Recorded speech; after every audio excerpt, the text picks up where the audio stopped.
All right, with a personal best of 2:08.52 from the 2022 Boston Marathon, coming to us from Flagstaff, Arizona, Scott Fauble.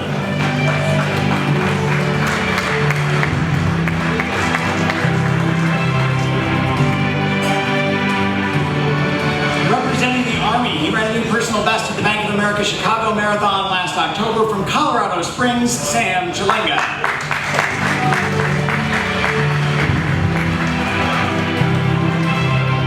He is one of just 2 American men with the Paris 2024 standard, thanks to his 2:08 flat personal best in Chicago last fall. From Provo, Utah, rocking the sunglasses, Clayton Young.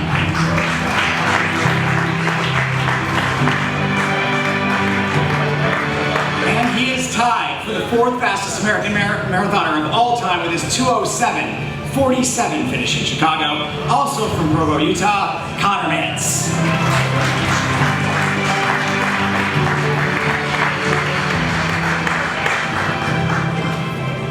All right, Connor, let's start with you. You revealed last week you had a stress reaction in your femur shortly after Chicago. We saw the workout you did here on Lake Eola, though. You got to be feeling pretty good going into tomorrow's race. Yeah. I think like the stress reaction in my femur was a big scare. But then I was just really fortunate to have a good support group around me and be able to get back pretty quickly. And I think in a way it kind of just not only gave me a good physical reset, but a mental reset. So I think I'm in a good spot. The 2 fastest marathoners in the country right now, you and Clayton, it's no surprise you trained together under Coach Ed Eyestone. How has that training dynamic helped you guys achieve the goals you've achieved so far? I think it's been huge. I think when you have somebody that you're able to work out with and trade leads with in workouts and then be able to bounce ideas off of, I think that's one of the biggest, biggest things that help an athlete be great. I think also, not only that, but also like the little things that we help one another do. Like Clayton is really good at the sauna. We've done a lot of heat training and preparation, and so I've been able to really be pushed in that aspect of training. So it's been really cool. And even we've had Sam Chelanga join us for the last 2 months training together, so it's been a good time. Clayton, you're already wearing your game face, rocking the sunglasses. Tell me your mindset going into tomorrow. Yeah, I think that the mindset that I've approached this marathon is, I knew that if I could replicate my performance in Chicago, that I had a good shot at making the team. And, as the discussion started shortly after Chicago of who's everybody's top 3, who's making that team, I quickly realized that I was not making people's top 3.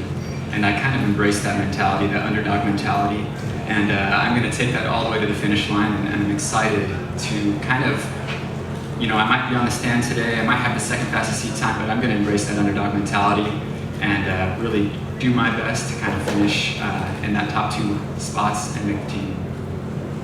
Sam, at 39, you're running the fastest times of your career. PR just last a couple months ago in Chicago. What do you attribute the recent success to? So for me, I think I represent, all the people out there that are like the unconventional way through life, because I can't quantify what I've done. Like it's very tough for me even to like understand. But the journey has been amazing, and I'm just here to like make sure, like show people that if you keep showing up every day and you keep surrounding yourself with people that want good things in life, and of course, like we have a lot of resources in the United States. Like for me, I got thousands of active duty soldiers in reserve and guard that we all we have this goal of serving the country, but we also have some things that we just kind of like to enjoy, like running. And so I'm that guy.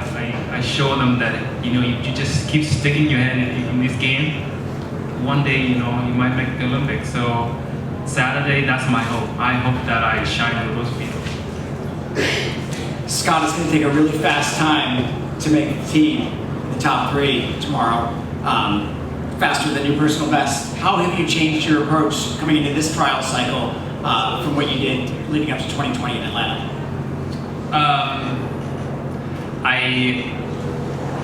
I mean, I think it'll take a very good performance to make the team. Obviously, it's always taken a good performance, and I'm not focused on what that time is. I think that time will come from competing, and I think the biggest change for me coming from 2020 to 2024 now is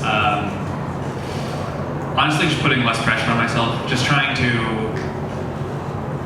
train as well as I can without looking forward at the race and letting each day come to me, and just kind of being more process oriented instead of trying to win the trials in practice, and feeling like every day of practice was make or break, and just kind of letting the process come to me instead of really forcing it.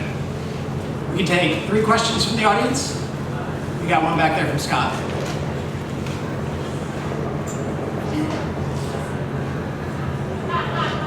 For everybody, but maybe Scott in particular, how might the fact that there are 2 rather than 3 guaranteed spots affect how the race will happen? I don't think it will change anything. I think tomorrow it will take under 2:08:10 to make the team. I think people have prepared well enough, and if you look at the trials in 2020, it took a pretty fast time on that course. That was a hard course, and it still took 2:09, 2:10.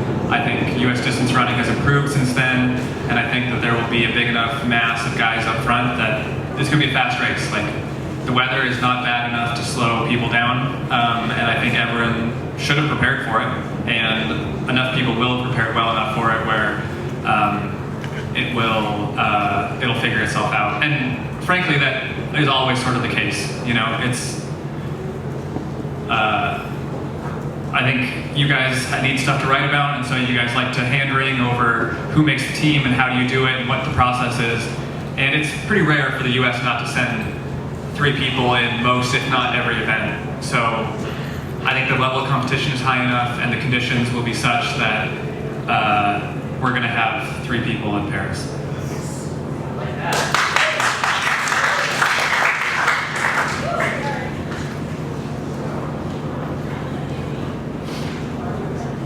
Yes, for Connor and Clayton, not just reflecting a ways back, but could you ever imagine you being in a position like this when you were on your LDS missions originally, before you even got into college running, and now here you are, maybe on the verge of the Paris Olympics?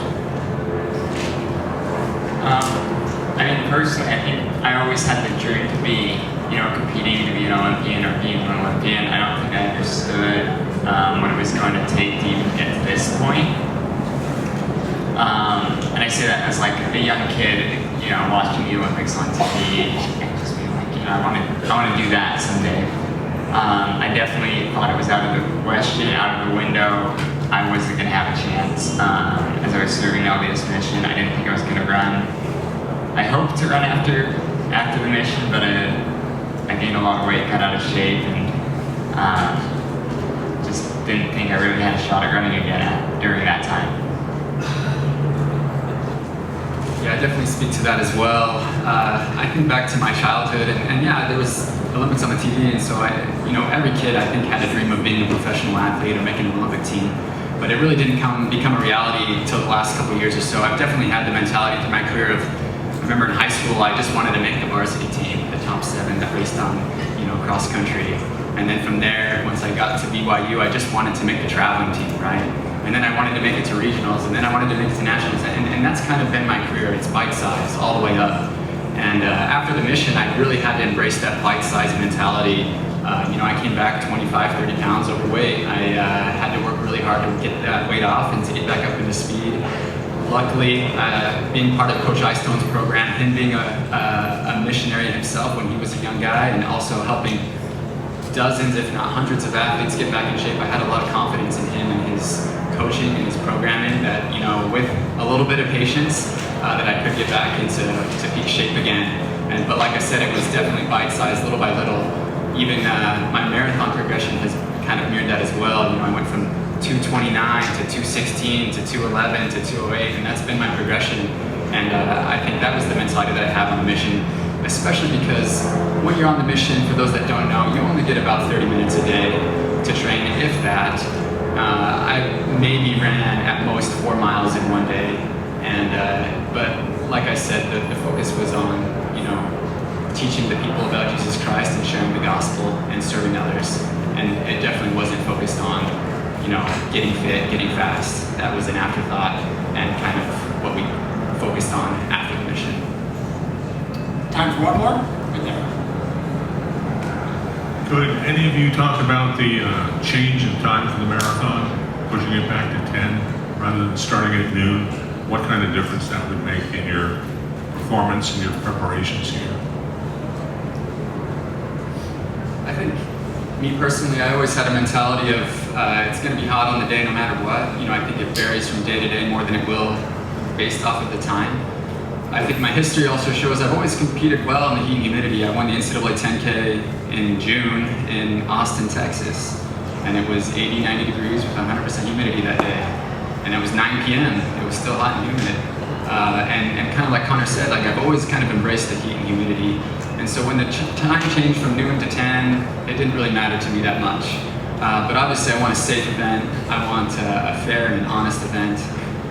And like Scott said, I think we've all prepared tremendously for the heat and humidity out here. It's going to be an okay day come tomorrow, and I think we're going to see some fast times regardless of the heat and humidity.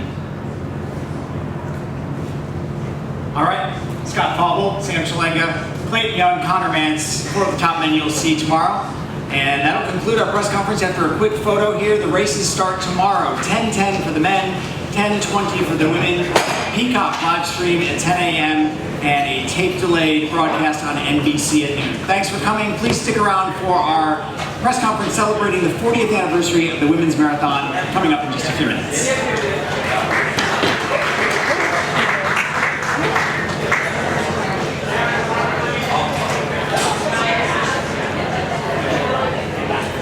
Got